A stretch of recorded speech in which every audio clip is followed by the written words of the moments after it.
Anda masih bersama kami di Berita Bandung dan berikut kami hadirkan kembali informasi utama hari ini.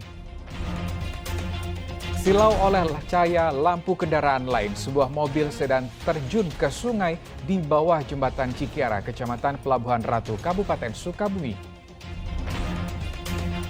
Mengeluarkan aroma tidak sedap, sebuah kerangka manusia yang masih utuh ditemukan di tengah hutan Cirandek, kawasan Desa Citengah, Kabupaten Sumedang.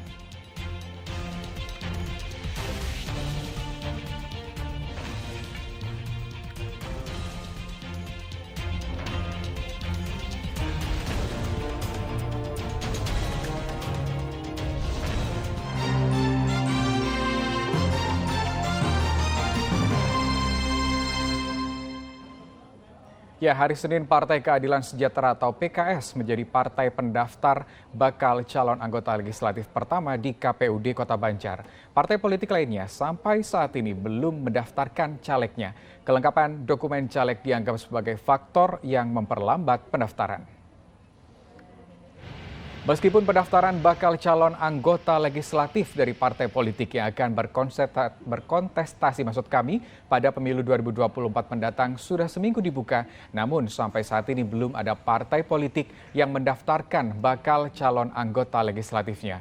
Dan Partai Keadilan Sejahtera menjadi partai politik pertama yang mendaftarkan bakal calegnya di KPUD Kota Banjar. Senin pagi pukul 9, mereka mendatangi kantor KPUD dengan membawa dokumen yang diminta. Selain di Kota Banjar, PKS juga sudah mulai mendaftarkan bakal caleg mereka di kota lain seperti Tasikmalaya, Ciamis, Garut, dan Pangandaran.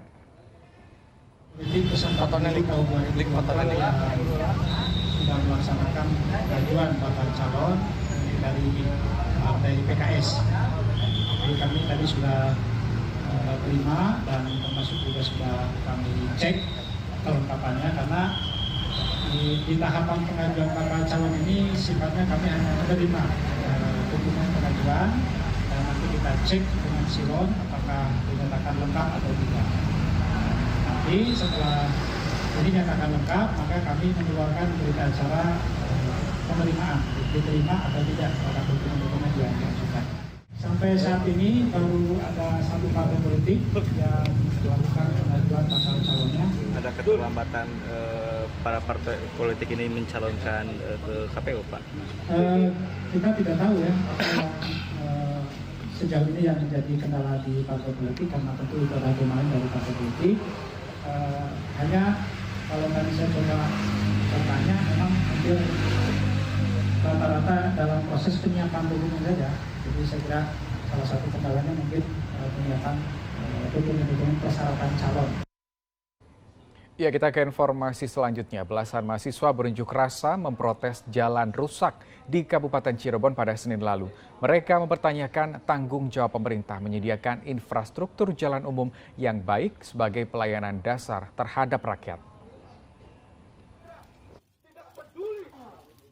Belasan orang dari Ikatan Mahasiswa Cirebon berunjuk rasa di depan kantor Bupati Cirebon Senin sore. Mereka menyuarakan protes terhadap banyaknya jalan rusak yang tersebar di berbagai titik di Kabupaten Cirebon yang kondisinya rusak parah tak tersentuh perbaikan selama bertahun-tahun. Masa aksi membakar ban bekas hingga keranda jenazah sebagai bentuk protes keras dan simbol matinya nurani pemerintah. Mereka menganggap pemerintah abai akan infrastruktur dasar yang menjadi urat nadi transportasi sekaligus ekonomi masyarakat. Masa juga mempertanyakan tanggung jawab pemerintah Kabupaten Cirebon dan Provinsi Jawa Barat. Kondisi jalan pada saat ini, mobil khusus untuk daerah Cirebon Timur, untuk daerah Terusmi ke sana, mengalami kondisi yang sangat parah. Apakah harus ada Presiden Jokowi datang ke sini dengan statement yang sangat blunder sekali bahwasannya jika ada maraknya kerusakan jalan, maka hubungi saya, maka beritahu pemerintah pusat. Lantas, apa yang menjadi peran dari pemerintahan daerah jika... Menanggapi protes mahasiswa tersebut, Dinas PUPR Kabupaten Cirebon menyebut perbaikan jalan yang rusak parah di wilayah Kabupaten Cirebon tengah dilakukan secara bertahap. Namun, pengerjaan fisik perbaikan ruas jalan rusak tahun ini baru bisa dilakukan bulan Juni mendatang karena saat ini masih dalam tahap lelang. Menurut Dinas PUPR, ada 150 km jalan umum di Kabupaten Cirebon yang berada dalam kondisi rusak berat.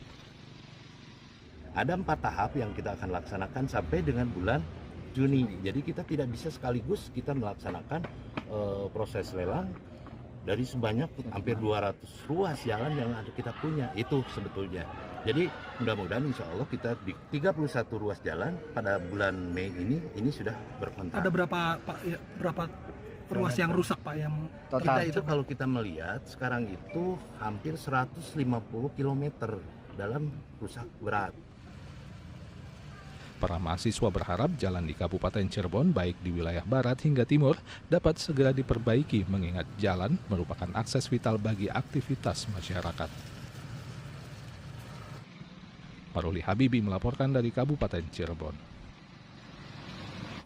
Ambruknya jalan penghubung Jembatan Cidugalen yang menghubungkan Kecamatan Sariwangi dan Cigalotang di Kabupaten Tasikmalaya menyebabkan warga tidak bisa melintas meski dengan berjalan kaki.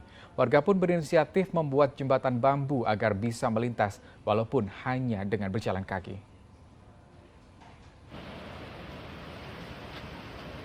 Beginilah kondisi jalan penghubung Jembatan Cidugalen, penghubung Kecamatan Sariwangi dan Cigalontang yang ambruk setelah dihantam banjir besar. Tanah di bawah jalan tergerus banjir sehingga membuat jalan ambruk dan terlepas dari jembatan. Akibatnya, warga tidak bisa melintasi jembatan tersebut. Jangankan dengan sepeda motor, pejalan kaki pun tidak bisa melintas.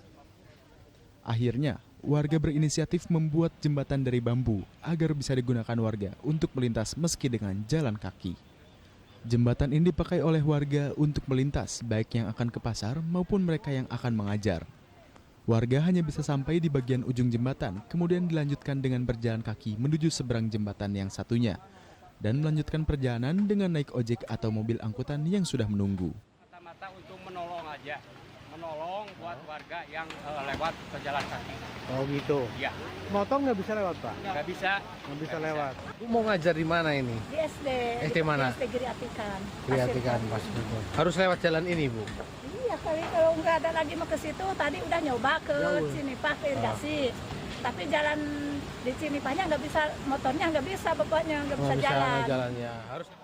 Hingga Senin lalu, belum ada langkah nyata untuk membantu masyarakat agar bisa melintas jembatan yang lama, selain melewati jembatan bambu bikinan warga ini.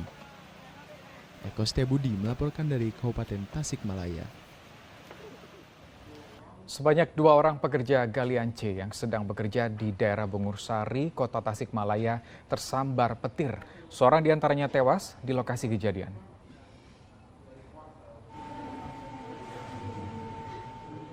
Hujan bercampur petir yang melanda Kota Tasikmalaya menelan korban jiwa. Korban tewas adalah Ujang Rahmat warga Lingga Jaya, Kecamatan Mangkubumi, Kota Tasikmalaya. Kejadian bermula saat korban bersama temannya sedang menggali pasir di lokasi galian C di daerah Bungursari, Kota Tasikmalaya. Saat sedang bekerja itulah sekilatan petir menyambar keduanya.